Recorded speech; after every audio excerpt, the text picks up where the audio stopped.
ابتدا اس خدائے بابرکت کے نام سے جو میرے اور آپ کے دلوں کے بھید بہتر طور پہ جانتا ہے۔ میں ہوں قرۃ العین اور آپ دیکھ رہے ہیں میرا YouTube channel. Welcome back to my channel. السلام علیکم۔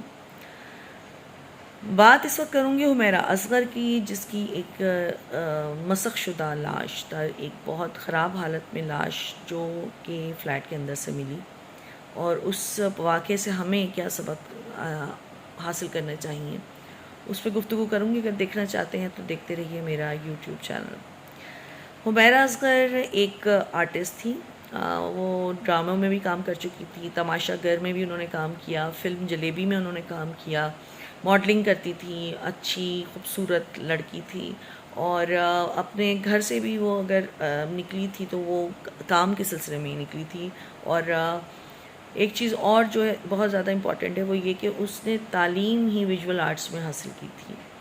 یہاں پر کچھ چیزیں ہیں جو مجھے بادر کر رہی ہیں، جیسے کہ ان کا اکیلے رہتی تھی، وہ اکیلے کمرے میں، اکیلے اپارٹمنٹ میں، ڈی ایچ اے کراچی میں، جبکہ ان کی فیملی لاہور میں ہے، اس وجہ سے شاید وہ اکیلی رہتی تھیں۔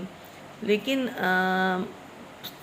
اب المیہ یہ کہ 6 مہینے تقریباً سپٹمبر میں، یعنی 24 سپٹمبر کو لاسٹ سین اس کا آیا ہے اپنے موبائل پر، اس حساب سے اگر دیکھا جائے تو کہ اگر وہ سیم ڈے ہی انتقال کر گئی تھی تو اب تک 6 مہینے ہو چکے تھے اس چیز کو، اور 6 مہینے گزرنے کے بعد اس کی لاش ملتی ہے۔ وہ بھی کس طرح سے کہ ظاہر ٹیلی فون بلز نہیں دیے تھے، باقی چیزیں پینڈنگ تھی، کرایہ پینڈنگ تھا، تو مالک مکان نے دعویٰ کیا اور پھر پولیس کے ساتھ مل کر اس دروازے کو توڑا گیا، اور جیسے ہی دروازہ توڑا گیا تو ایک اسمیل تھی جس نے خبردار کر دیا پولیس والوں کو بھی اور جو مالک مکان تھا وہ بھی۔ اور پھر جب لاش جو ملی ہے وہ اوندھے منہ پڑی ہوئی تھی، یعنی کہ الٹا گری ہیں، یا تو گر کے کوئی نس وغیرہ پھٹ گئی ہے یا کیا ہوا ہے، وہ بہرحال ان کا مجھے لگتا ہے کہ گرنے سے ہی انتقال ہو گیا۔ اور اکیلی رہتی تھی، پہلی بات تو یہ کہ وہ اکیلی رہتی تھی، اور اکیلے رہنا کتنا خوفناک ہے، کتنا خطرناک ہے کہ آپ مر جائیں تو کوئی آپ کو انفارمیشن بھی دینے والا نہیں ہے۔ لیکن یہاں پر کچھ چیزیں ایسی ہیں جس سے مجھے بہت ایک دکھ، تکلیف اور بے بسی کا احساس ہو رہا ہے۔ وہ یہ ہے کہ وہ اکیلی تھی، نہ جانے کس پریشانی میں تھی۔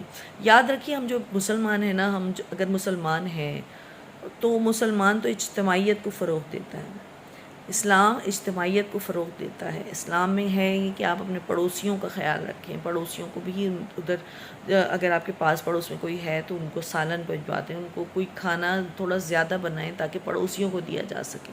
یہ ہمارا مذہب ہے، یہ ہمارا مذہب کہتا ہے ہمیں کہ ہمیں پڑوسیوں کا خیال رکھنا ہے۔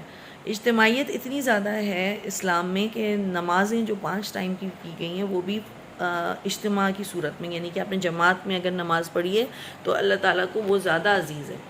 پھر اس کے بعد اگر ہم جمعے کو دیکھیں تو جمعہ کا دن بھی جو ہے وہ چھٹی کا ہے، لیکن اجتماعیت کو فروغ دیا گیا کہ جمعے کو بڑا سب مل کر نماز پڑھیں۔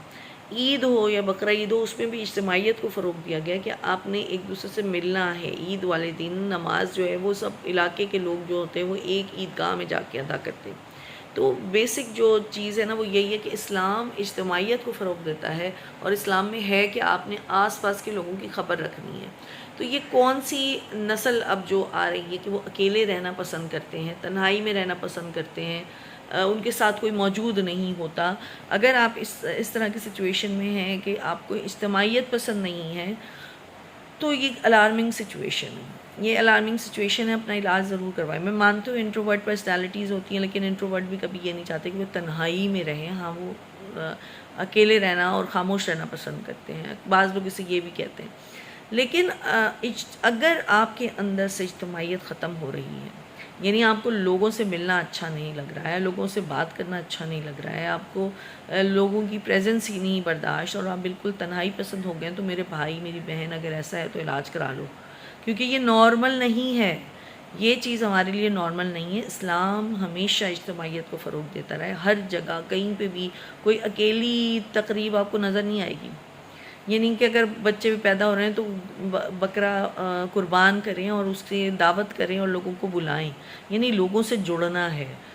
تو یہ اور اس کی یہ سب سے اہم مثال ایک پچھلے دنوں عائشہ کا انتقال ہوا اس پہ بھی، اور اب جو یہ ہوا کہ 8 مہینے ایک پڑوسی کو دوسرے پڑوسی کی خبر ہی نہیں، وہ مر گیا اور اس کو اطلاع ہی نہیں کہ وہ مر گیا ہے، کوئی اندر ان کے پڑوس میں کوئی کسی کا انتقال ہو گیا ہے، اور وہ 7 مہینے 6 مہینے آلموسٹ وہ لاش گل سڑ رہی ہے، لیکن ہمارے کانوں پہ جو نہیں رنگ رہی. ہمیں اپنی ذاتی ذات میں اتنے ہم خوش ہیں کہ ہمیں اس سے فرق ہی نہیں پڑ رہا کہ باہر کیا ہو رہا ہے. ایون ہمارے گھروں میں موبائل ہم یوز کرتے ہیں، اور اجتماعیت 4 لوگ بھی بیٹھے ہیں تو وہ موبائل میں نظر آئیں گے، ان کو یہ فکر ہی نہیں ہے کہ ان کے برابر والے انسان کے ساتھ کے پر کیا بیت رہی ہے.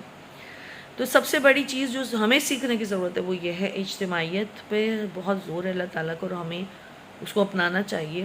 اور جتنا آپ تنہائی پسند ہیں یا اکیلے پن کا شکار ہیں، تو بھائیوں بہنوں اپنے دوستوں کی خیر خبر لو. جیسے میرا ایک فرینڈ ہے، وہ ہمیشہ جمعے والے دن، عمیر اس کا نام ہے، وہ ہمارے گروپ ہے اسٹوڈنٹس کا، ہمارا جو مطلب میرے وہ دوست بھی ہیں جو نرسری سے ہم لوگ ساتھ تھے اور میٹرک تک ہم لوگ ساتھ تھے. تو ان فرینڈس کا میرا ایک گروپ ہے جس کے اندر عمیر کے میسج آتے ہیں جمعے کو، صرف جمعے کو آتے ہیں، جمعۃ الوداع، جمعے کی مبارکباد دینے کا وہ میسج کرتا ہے. جمعے کو اس نے میسج نہیں کیا، اور مجھے پریشانی ہو گئی کہ یہ تو ہر دفعہ جمعے کو میسج کرتا ہے، تو آج اس نے کیوں نہیں میسج کیا. میں نے فوراً کھٹ کال ملائی ہسبینڈ نے اور بات کی، اور پتہ چلا کہ جی اچھا اس کی طبیعت خراب ہے. اپنے آس پاس لوگوں کا دھیان رکھیں، اپنے پڑوسیوں کی خبر گیری کریں. کبھی کبھی کچھ پکا کے پڑوسیوں کے بھیج دیا کیجیے، ان کے گھر بیٹھ آیا کیجیے، تاکہ آپ کو پتہ چل سکے کہ آپ کے پڑوس میں کون ہے. یہ ہمارا مذہب سکھا رہا ہے، یہ تو ہمارا مذہب سکھا رہا ہے. پڑوسیوں کے حقوق ہیں، رشتہ داروں کے حقوق ہیں، رشتہ داروں سے بڑھ کر پڑوسیوں کے حقوق ہیں. لیکن ہم ایک ایسے معاشرے میں اس وقت جم پل رہے ہیں جہاں پہ پڑوسی کو پڑوسی کی خبر نہیں. اللہ تبارک و تعالیٰ اس لڑکی کے جو بھی درجات ہیں ان کو بلند فرمائے، اور جو بھی اس سے غلطی ہوئی تو اس کے والد نے اس کی لاش لینے سے انکار کر دیا. مجھے سمجھ میں نہیں آتا کہ کیا ایسی بات تھی کہ انکار. اگر یہ کہیں کہ شوبز میں کام کر رہی ہے اس وجہ سے، تو پھر ویژول آرٹس پڑھانی نہیں تھی نا. جب ویژول آرٹس میں پڑھائی کی ہے تو آگے چل کے بھی اس نے وہی کام کرنا ہے. تو یہ ایک چیز یہ بہت الارمنگ، بہت خوفناک، بہت ہی پریشان کن یہ صورتحال ہے. اور مجھے لگتا ہے کہ ہر واقعہ، ہر ہونے والا واقعہ آپ کو کوئی نہ کوئی سبق دے کے جاتا ہے. اور یہ سبق آج جو مجھے ملا ہے وہ یہ ہے کہ اسلام ایک سچا مذہب ہے، اور اس نے جو بھی تعلیمات دی گئی ہیں وہ سچ ہیں. ہمیں اپنے پڑوسیوں کے حقوق کی پہچان ہونی چاہیے، اور ہم پڑوسیوں کے بارے میں بات بھی کریں اور سمجھیں بھی. اس پیغام کے ساتھ مجھے اجازت دیجیے، اور میرے چینل کو لائک کریں، شیئر کریں، سبسکرائب کریں، کامنٹ ضرور کریں، اور دیکھتے رہیے میرا چینل. اور مجھے واچ ٹائم کی ضرورت ہے، please please please watch time زیادہ ہوں. جب تک کہ پھر ملیں گے انشاءاللہ پھر کسی اور بات کے ساتھ، تب تک دیکھتے رہیے میرا یوٹیوب چینل. اللہ حافظ.